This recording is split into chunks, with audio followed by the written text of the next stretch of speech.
بڑھتا سعید آگے بڑھ کر اپنے جسم پر روک لیتے، یہاں تک کہ زخموں سے چور ہو کر زمین پر گر پڑے۔ ان کے جسم پر 13 تیر پیوست ہوئے۔ زہیر بن قین، جن کے ہاتھ اور بازو جواب دے چکے تھے، پھر بھی دشمن کے بڑھتے قدموں کے سامنے ڈٹے رہے۔ نماز ظہر کے بعد جب دشمن بہت قریب آ گئے تھے، زہیر بن قین نے اپنی آخری جنگ کی۔ وہ شمشیر زنی کرتے رہے اور پھر درجہ شہادت پر فائز ہوئے۔ باقی اصحاب نے بھی جنگ میں قربانی کی ایسی مثالیں قائم کی جو رہتی دنیا تک یاد رہیں گی۔ ان کی وفاداری کا عالم یہ تھا کہ جب تک ان میں سے ایک بھی زندہ تھا، انہوں نے دشمن کو بنی ہاشم کے کسی ایک فرد کے قریب بھی نہ آنے دیا۔ مگر سب ساتھیوں کی قربانیوں کے بعد اب وقت آ پہنچا تھا امام حسین علیہ السلام کے اہل بیت کا۔ وہ وقت جب کربلا کی تپتی زمین پر بنی ہاشم کے چراغ بجھنے لگے، مگر حق کا نور ہمیشہ کے لیے روشن ہو گیا، اور اب شہادتوں کا کارواں پہنچ چکا ہے اہل بیت کی دہلیز پر، یعنی بنی ہاشم کی قربانیاں۔ معروف روایات کے مطابق کربلا کی تپتی ریت پر بنی ہاشم کے 18 چراغ، بچے بھی اور جوان بھی، راہ حق میں بجھا دیے گئے، مگر ان کی روشنی رہتی دنیا تک قائم رہے گی۔ مورخین کی ایک بڑی تعداد کا ماننا ہے کہ جب اصحاب حسین علیہ السلام ایک ایک کر کے راہ خدا میں قربان ہو چکے اور اب خیمہ حسین علیہ السلام میں صرف خاندان بنی ہاشم کے چراغ باقی رہ گئے، تو سب سے پہلے جو اذن جہاد کے لیے حاضر ہوا وہ شہزادہ علی اکبر علیہ السلام تھے۔ علی اکبر امام حسین علیہ السلام کے وہ فرزند جو سیرت و صورت اور ہر پہلو سے رسول خدا صلی اللہ علیہ وآلہ وسلم کا آئینہ تھے۔ روایات بتاتی ہیں کہ واقعہ کربلا کے وقت ان کی عمر صرف 19 برس تھی۔ جب علی اکبر علیہ السلام نے میدان میں جانے کی اجازت چاہی تو امام حسین علیہ السلام کا دل تڑپ اٹھا۔ امام نے آسمان کی طرف ہاتھ بلند کیے، اے خدا گواہ رہنا، اب ان ظالموں کی طرف وہ جوان جا رہا ہے جو صورت و سیرت اور گفتار میں تیرے رسول صلی اللہ علیہ وآلہ وسلم سے سب سے زیادہ مشابہت رکھتا ہے۔ بس یہ کہنا تھا اور علی اکبر سمجھ گئے کہ باپ نے بیٹے کو خدا کے حوالے کر دیا ہے۔ جناب علی اکبر علیہ السلام میدان میں آئے، دشمن پر تابڑ توڑ حملے کیے، صفوں کی صفیں الٹ گئیں، کئی بدبخت واصل جہنم ہوئے۔ شدید جنگ کے باعث آپ زخمی ضرور ہوئے، مگر عزم اور حوصلے میں ذرہ برابر کمی نہ آئی۔ للکار اب بھی دشمن کے دلوں کو دہلا رہی تھی۔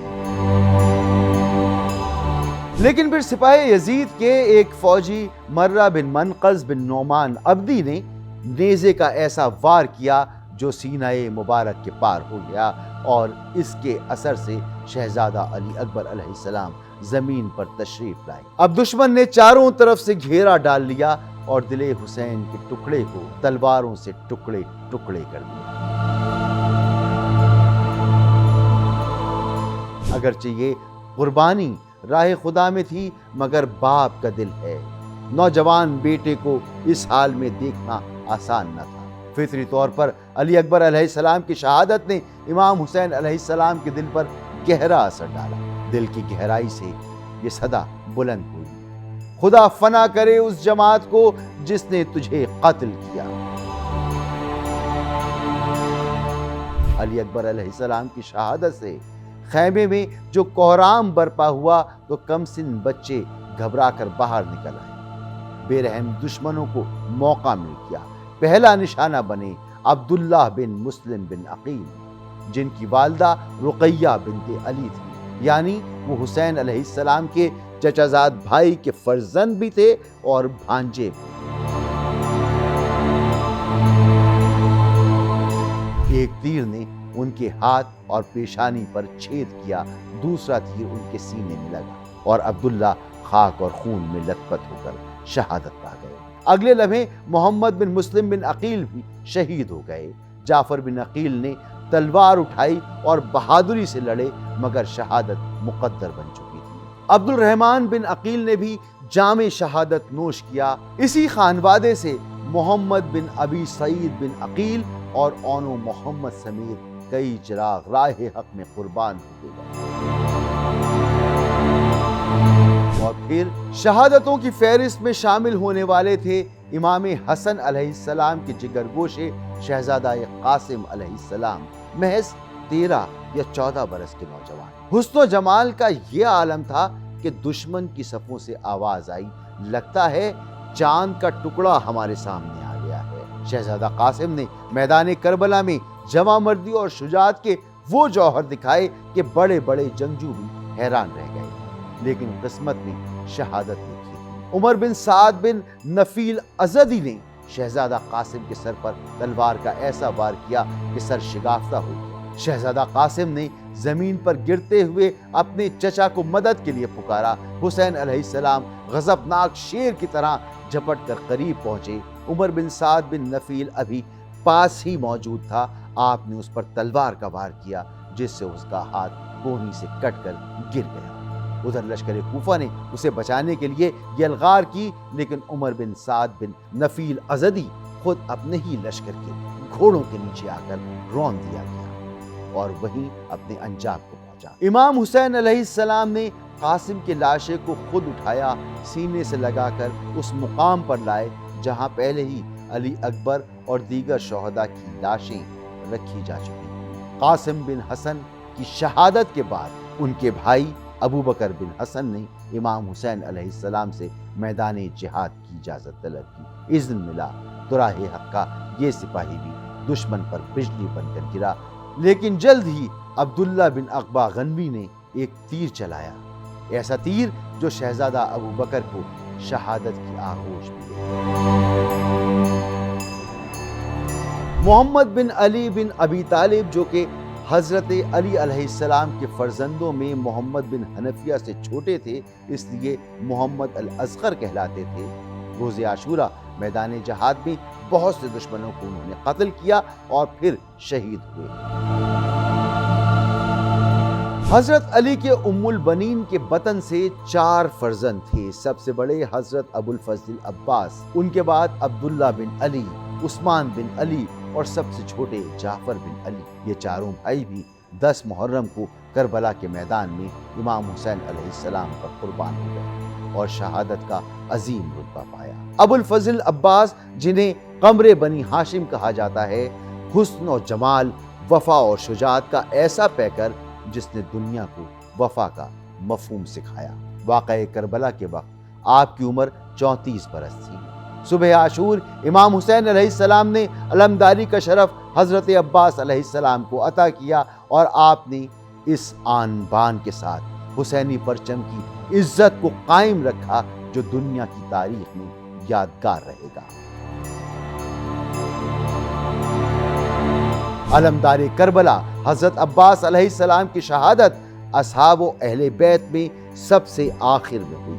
حضرت عباس علمدار نے امام حسین علیہ السلام سے جہاد کی اجازت طلب کی تو امام حسین علیہ السلام نے فرمایا، اچھا جاتے ہو تو پانی کی فکر کرنا۔ حضرت عباس مشکیزہ اٹھائے شجاعت کے جوہر دکھاتے ہوئے یزیدی صفوں کو چیرتے ہوئے نہر فرات تک پہنچ گئے، جھک کر چلو میں پانی لیا اور اسے دوبارہ نہر میں ڈال دیا۔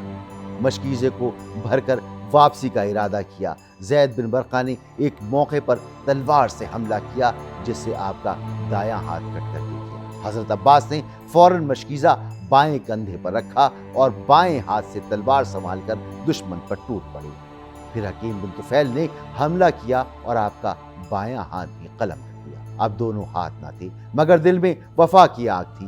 آپ نے تلوار دانتوں سے تھامی اور مشکیزے کو بازوؤں کے سہارے سینے سے لگا لیا۔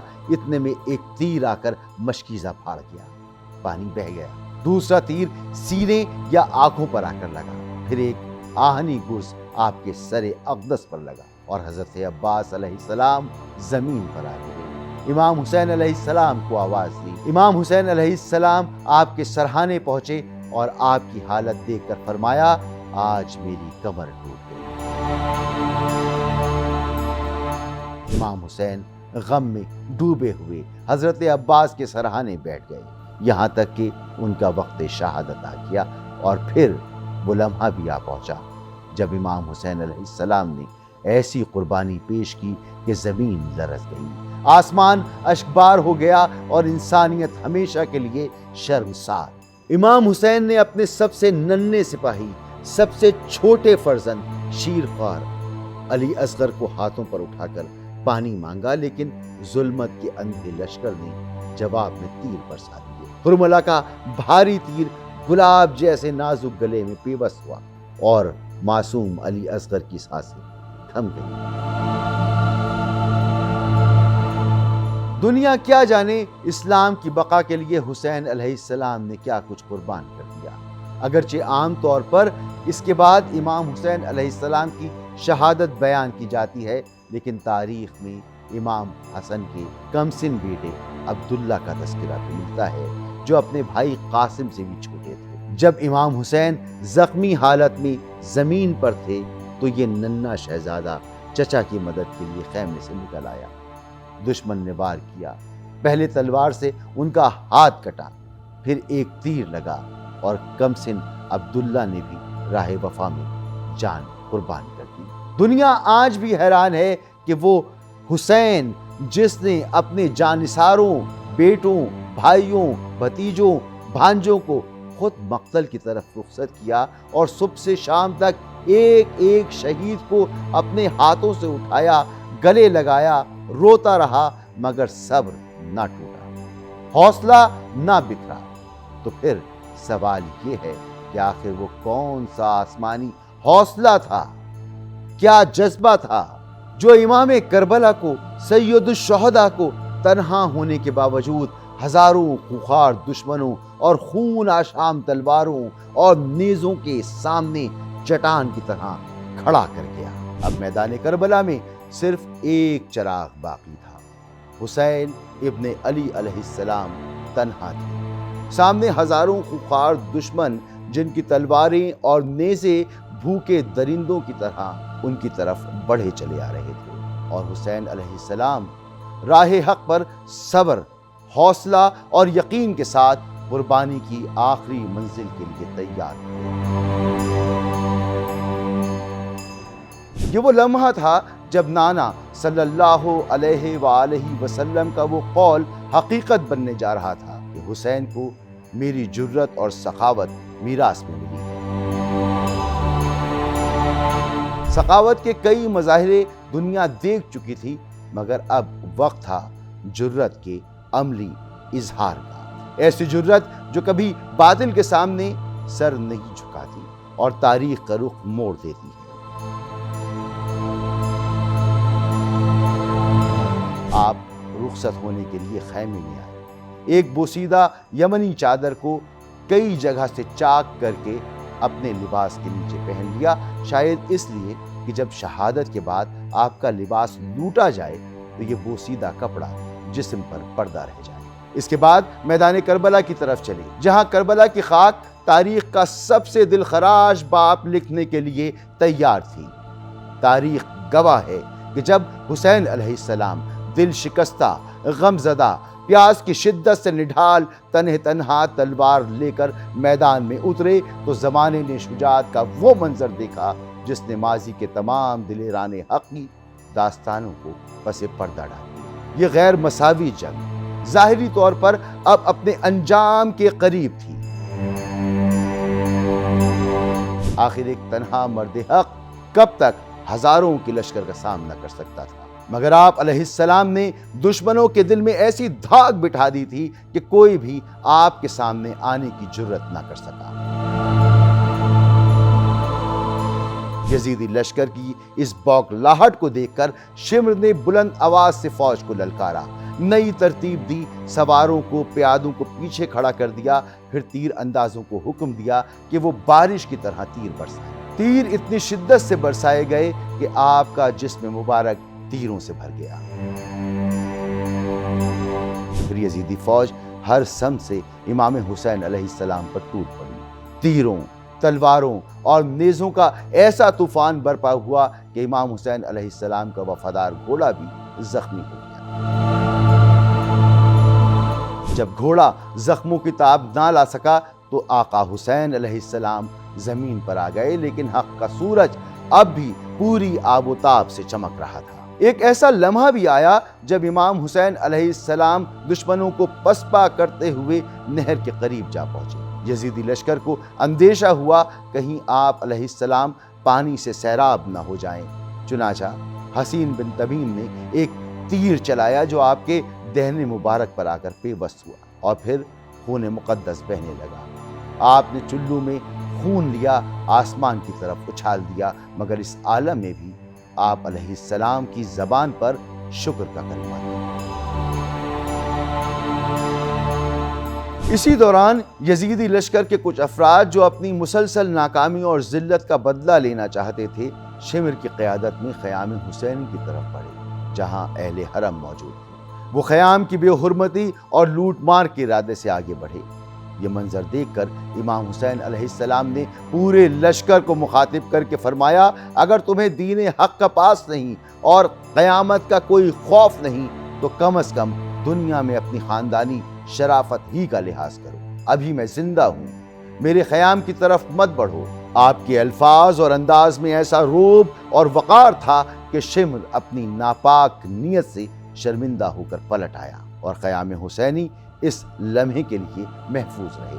اب شمر نے پیادوں کو اپنے ساتھ لے کر خود آپ کا محاصرہ کر دیا، مگر عالم یہ تھا کہ جس طرف آپ رخ کرتے ادھر کی جماعت منتشر ہو جاتی تھی۔ اس وقت آپ علیہ السلام کی زبان مبارک پر وہ تاریخی کلمات تھے جن کے ذریعے ایک طرف حق کی حجت مکمل ہو رہی تھی اور دوسری طرف دشمنوں کو ان کے انجام سے خبردار کیا جا رہا تھا۔ یاد رکھو کہ اللہ میرے قتل سے انتہائی ناراض ہے۔ خدا کی قسم تمہارے ذلت دینے سے اللہ مجھے عزت دے گا اور پھر میرا بدلہ تم سے اس طرح لیا جائے گا جس کا تمہیں اس سے پہلے اندازہ بھی نہ ہوگا۔ یاد رکھو کہ مجھے قتل کرنے کے بعد خود تمہارے درمیان تفرقہ پڑ جائے گا، خانہ جنگیاں ہوں گی اور بالآخر تمہارا خون بھی بہایا جائے گا۔ پھر اس کے بعد آخرت کی سزا وہ اس سے بھی زیادہ سخت ہے۔ پھر ہر طرف سے آپ علیہ السلام پر حملوں کی شدت بڑھنے لگی۔ زخموں کی تاب نہ لاتے ہوئے آپ زمین پر تشریف لے آئے اور اٹھنے کی طاقت باقی نہ رہی۔ طویل وقت تک حضرت امام حسین علیہ السلام زخمی حالت میں خاک کربلا پر تنہا پڑے رہے۔ اگرچہ ظاہری طور پر آپ کو شہید کر دینے میں کوئی رکاوٹ نہ تھی، مگر لشکر یزید کا ہر شخص اس عظیم گناہ کے ارتکاب سے خوف زدہ تھا۔ بالآخر شمر نے پکارا، اب کس بات کا انتظار ہے؟ یہ سن کر مالک بن نصر بدی آگے بڑھا اور آپ علیہ السلام کے سر مبارک پر تلوار کی ایک کاری ضرب لگائی کہ وہ کاسائے سر تک پیوست ہو گئی۔ پھر زرہ بن شریک کی تلوار، سنان بن انس کا نیزہ اور آخرکار شمر کا خنجر۔ اسی خنجر نے حق کے مجسم پیکر امام حسین علیہ السلام کی شمع حیات کو بجھا دیا اور شہید حق، شہید انسانیت، شہید راہ خدا کا سر اقدس نیزے پر بلند کر دیا گیا۔ 10 محرم 61 ہجری بروز جمعہ، یہ تاریخ انسانیت کا وہ دن بن گیا جس نے باطل کو ہمیشہ کے لیے رسوا کر دیا اور حق کو قیامت تک کے لیے سر بلند کر دیا۔ شہادت کے بعد بھی مظالم کا سلسلہ رکا نہیں۔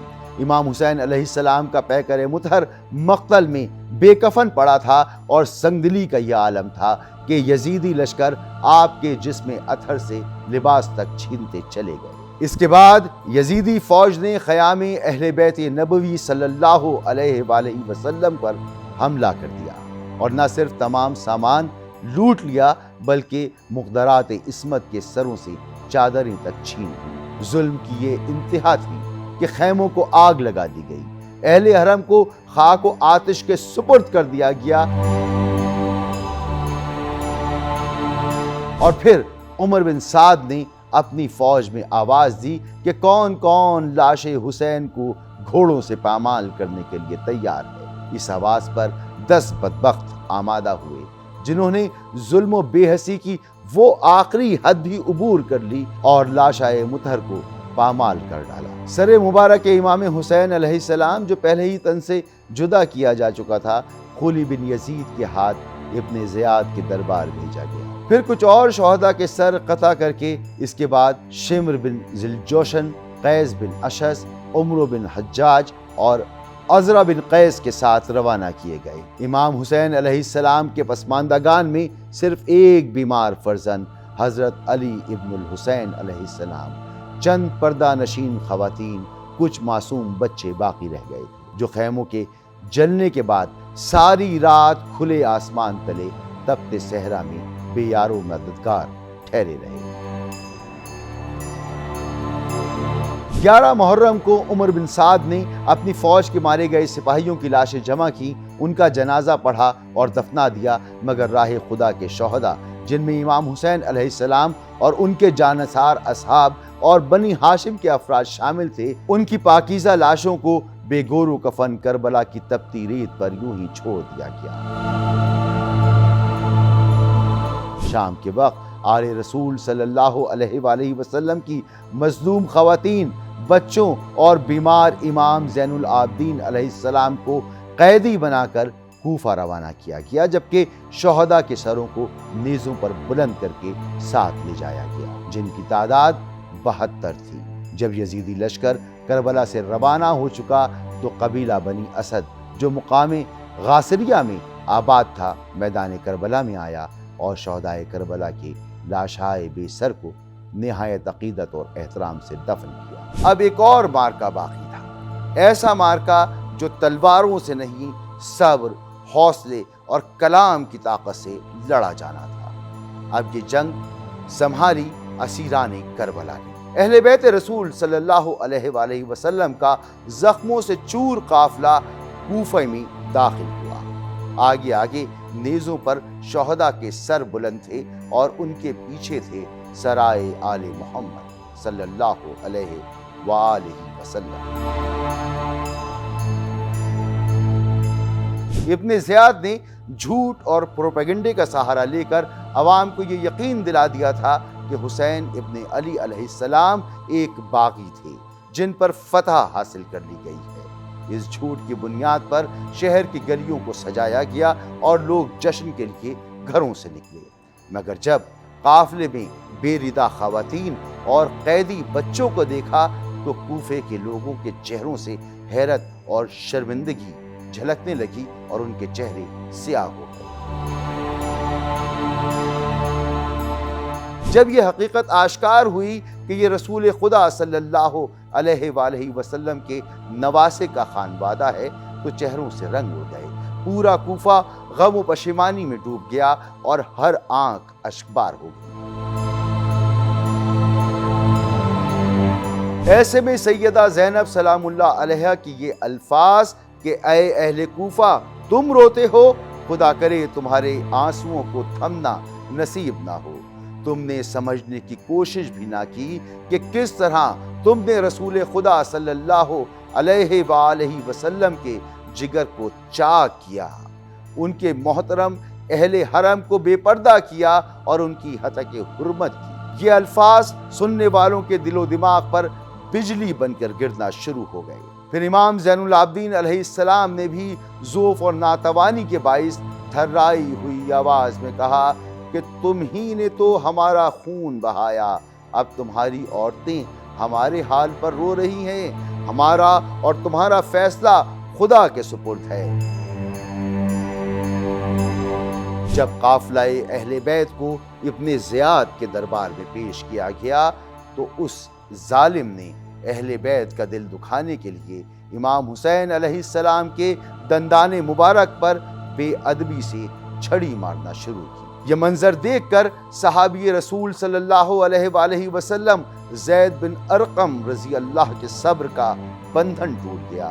وہ پکار اٹھے، اے ابن زیاد، یہ وہ لب و دندان ہیں جن کے رسول خدا صلی اللہ علیہ وآلہ وسلم بوسے لیا کرتے تھے، مگر ابن زیاد کو نہ رسول خدا صلی اللہ علیہ وآلہ وسلم کی حرمت کا پاس تھا، نہ آل رسول صلی اللہ علیہ وآلہ وسلم کی عزت کا خیال۔ اس نے اہل بیت علیہ السلام کی توہین کی، ناپاک جسارت کی، لیکن جناب سیدہ زینب سلام اللہ علیہا نے وہاں بھی اپنی شجاعت اور فصاحت سے ابن زیاد کو لاجواب کر دیا۔ اگلے دن ابن زیاد کے حکم پر مظلوم کربلا امام حسین علیہ السلام کا سر مبارک نیزے پر بلند کر کے کوفہ کے کوچاؤ بازار میں گھمایا گیا۔ پھر بے دردی سے اس سر اقدس کو قصر کے دروازے پر آویزاں کر دیا گیا۔ پھر یزید کے حکم پر شہدائے کربلا کے تمام سروں کو زہیر بن قیس اور اس کے ساتھیوں کے سپرد کیا گیا تاکہ وہ انہیں دمشق لے جائیں۔ ان سروں کے عقب میں بیمار اور نحیف امام علی ابن الحسین علیہ السلام کی گردن میں طوق ظلم ڈال کر اہل حرم کو اونٹوں پر سوار کر کے یہ قافلہ مظلومیت شمر اور مخزر بن سلبیہ جیسے سفاک نگہبانوں کی نگرانی میں شام کی طرف روانہ کیا گیا۔ ظلم و ستم کا یہ سفر ایک نئے مرحلے میں داخل ہو چکا تھا۔ آخر کار یہ قافلہ مظلومیت شام پہنچا۔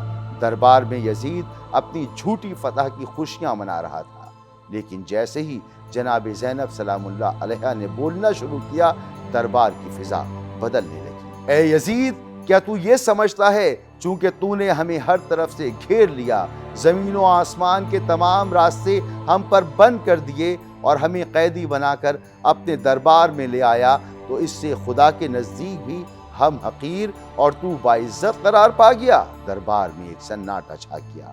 یزید جو فتح کا غرور لیے بیٹھا تھا، اب ان الفاظ کے سامنے بے بس نظر آنے لگا۔ جناب سیدہ زینب سلام اللہ علیہا نے فرمایا، کیا تیرے خیال میں تیری کامیابی اس بات کی دلیل ہے کہ تو خدا کا پسندیدہ بندہ ہے؟ اسی غلط فہمی میں تو اپنی سلطنت اور طاقت کو دیکھ کر خوش ہو رہا ہے۔ تجھے لگ رہا ہے کہ دنیا تیرے قبضے میں ہے، سب کچھ تیرے حکم پر چل رہا ہے۔ پھر جناب زینب سلام اللہ علیہا نے قرآن کی وہ آیات تلاوت کی جو ہر ظالم کے لیے ایک اعلان تنبیہ ہے۔ کافر لوگ یہ گمان نہ کریں کہ ہم انہیں جو مہلت دے رہے ہیں وہ ان کے لیے بہتر ہے، ہم تو انہیں صرف اس لیے مہلت دے رہے ہیں تاکہ یہ لوگ اپنے گناہوں میں اور اضافہ کر لیں، اور آخر کار ان کے لیے ذلیل کرنے والا عذاب ہوگا۔ جناب سیدہ زینب نے یزید کی جھوٹی دینداری، دوغلی پالیسی اور کھلی منافقت پر ایسی کاری ضرب لگائی کہ دربار میں سناٹا چھا گیا۔ آپ نے للکار کر سوال اٹھایا، کیا یہی ہے تیری اسلامی غیرت و حمیت کہ تو اپنی عورتوں بلکہ کنیزوں کے لیے بھی پردے کا اہتمام کرے اور رسول خدا صلی اللہ علیہ وآلہ وسلم کی نواسیوں کو بے پردہ قید کر کے بازاروں اور درباروں میں گھماتا پھرے؟ جناب سیدہ زینب سلام اللہ علیہا نے نہ صرف یزید کی زباں درازی کا جواب دیا بلکہ اس کے انجام کا ایسا آئینہ دکھایا کہ اس کی رگ و پے میں لرزہ دوڑ گیا۔ آپ نے فرمایا، کاش تیرے ہاتھ شل اور زبان گنگ ہوتی اور تو نے جو کچھ کہا اور کیا وہ نہ کہا اور نہ کیا ہوتا۔ سیدہ زینب سلام اللہ علیہا نے صرف یزید کو ہی نہیں بلکہ اس کے درباریوں، حامیوں اور ساتھ دینے والوں کو بھی بے نقاب کیا۔ آپ نے فرمایا، ان لوگوں کو بھی جنہوں نے تیرے افعال کی تائید کی ہے اور تیرا ساتھ دے کر تجھے مسلمانوں کی گردنوں پر مسلط کر رکھا ہے، وہ بھی جلد جان لیں گے کہ اللہ ظالموں کو کیسا بدترین انجام دیتا ہے۔ یزید سمجھ رہا تھا کہ وہ کربلا کے بعد فتح یاب ہو چکا ہے، لیکن دربار شام میں جناب سیدہ زینب سلام اللہ علیہا نے اس کی نام نہاد کامیابی کو اس کے منہ پر شکست کی داستان بنا کر سنا دی۔ اے یزید، تو جتنی کوشش کر سکتا ہے کر لے، اپنی پوری طاقت لگا دے، اپنے تمام وسائل بروئے کار لے آ، لیکن سن لے، خدا کی قسم تو ہمارے ذکر کو اور ہماری زندگی کو فنا نہیں کر سکتا اور نہ ہمارے اصلی مقصد کو تو پہنچ سکتا ہے۔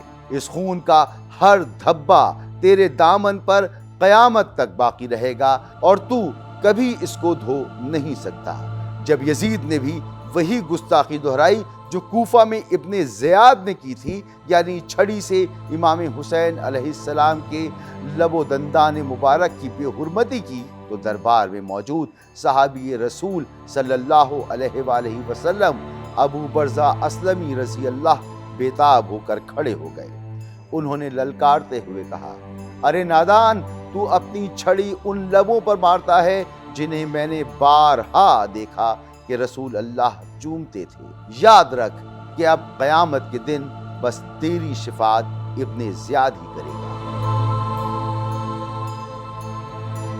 یزید کے دربار کا ماحول بدل رہا تھا۔ خود یزید کے خاندان کے ایک فرد نے بھی سچ کو تسلیم کیا اور وہ اعلانیہ اشعار میں امام حسین علیہ السلام کی مظلوم شہادت پر رنج و غم کا اظہار کرنے لگا، یہاں تک کہ ابن زیاد کو ظالم کہہ کر برا بھلا کہنے لگا۔ امام سجاد علیہ السلام نے اپنے اس خطبے کی ابتدائی حصے میں اپنا اور اہل بیت کا مختصر جامع تعارف کروایا۔ امام نے خود کو پیغمبر خدا صلی اللہ علیہ وآلہ وسلم، حضرت علی علیہ السلام اور حضرت فاطمہ الزہرا سلام اللہ علیہا کا فرزند قرار دیا اور اس خاندان کے علم اور شجاعت کو بیان کیا۔ اس کے بعد امام حسین علیہ السلام کی مظلومیت اور آپ کی شہادت کی نوعیت بیان فرمائی۔ یہ خطبہ امام سجاد علیہ السلام کی بصیرت، ہمت اور علم کا زندہ ثبوت ہے۔ اس نے یزید کی جیت کو شکست میں بدل دیا۔ کربلا کے بعد جو ظلم چھپانے کی کوشش کی جا رہی تھی، وہ خطبہ سجاد نے دنیا پر عیاں کر دیا۔ امام کے اس خطبے نے دربار میں سناٹا طاری کر دیا، لوگ رونے لگے۔ پھر بھی یہ نہ ہوا کہ اہل بیت نبوت کو فوراً مدینہ روانہ کر دیا جاتا۔ انہیں ایک طویل عرصے تک زندان کے اندھیروں میں قید رکھا گیا۔ جب ملک بھر میں بے چینی کی لہر دوڑنے لگی اور یزید کو سیاسی طور پر اپنی رسوائی کا احساس ہوا، تب جا کر اس نے اہل بیت رسول صلی اللہ علیہ وآلہ وسلم کو رہا کیا۔ ان کے لیے ایک علیحدہ مکان مختص کیا گیا جہاں دمشق کے باعزت گھرانوں کی عورتیں حاضر ہوئیں اور اہل بیت حسین علیہ السلام کو پرسہ دیا۔ 3 دن تک امام مظلوم کا ماتم برپا رہا۔ یزید نے نعمان بن بشیر انصاری، جسے جناب مسلم بن عقیل علیہ السلام پر تشدد نہ کرنے کے جرم میں کوفہ کی گورنری سے برطرف کر کے دمشق میں گویا نظر بند کر دیا گیا تھا، اسی نعمان کو آل محمد صلی اللہ علیہ وآلہ وسلم کا ہمدرد سمجھتے ہوئے ہدایت کی کہ حسین علیہ السلام کے پسماندگان کو تمام تر عزت اور احترام کے ساتھ مدینہ منورہ واپس پہنچانے کا بندوبست کرے۔ معروف روایات کے مطابق امام زین العابدین علیہ السلام تمام سرائے اہل بیت کے ہمراہ شام سے واپس آتے ہوئے کربلا پہنچے اور شہدائے کربلا کے سروں کو ان کے اجسام سے ملحق کیا اور انہیں دفن کیا۔ کربلا سے یہ قافلہ جب مدینہ پہنچا تو شہر غم کی تصویر بن گیا، ہر سمت کوہرام مچ گیا۔ پردہ نشین خواتین بےتاب ہو کر گھروں سے باہر نکل آئیں۔ خاندان عبد المطلب کی ایک خاتون درد انگیز نوحہ پڑھ رہی تھی، روز قیامت رسول خدا صلی اللہ علیہ وآلہ وسلم کو کیا منہ دکھاؤ گے؟ جب وہ سوال کریں گے میرے بعد میرے اہل بیت کے ساتھ کیا سلوک کیا، جن کا حال یہ ہے کہ کچھ قید و زنجیر میں جکڑے گئے اور کچھ خاک و خون میں تڑپتے رہے، کیا یہی میری خدمات کا صلہ؟ میری امت نے میرے بعد میری اولاد کے ساتھ یہ برتاؤ کیا۔ قافلہ مدینہ پہنچ چکا تھا، مگر داستان کربلا ختم نہیں ہوئی، بلکہ اب ایک نئے باب کا آغاز تھا۔ یہ وہ معرکہ تھا جس نے حق و باطل کے درمیان ایک ایسی لکیر کھینچ دی جو قیامت تک مٹنے والی نہیں۔ یہ ایک ایسا زخم ہے جو آج بھی تازہ ہے۔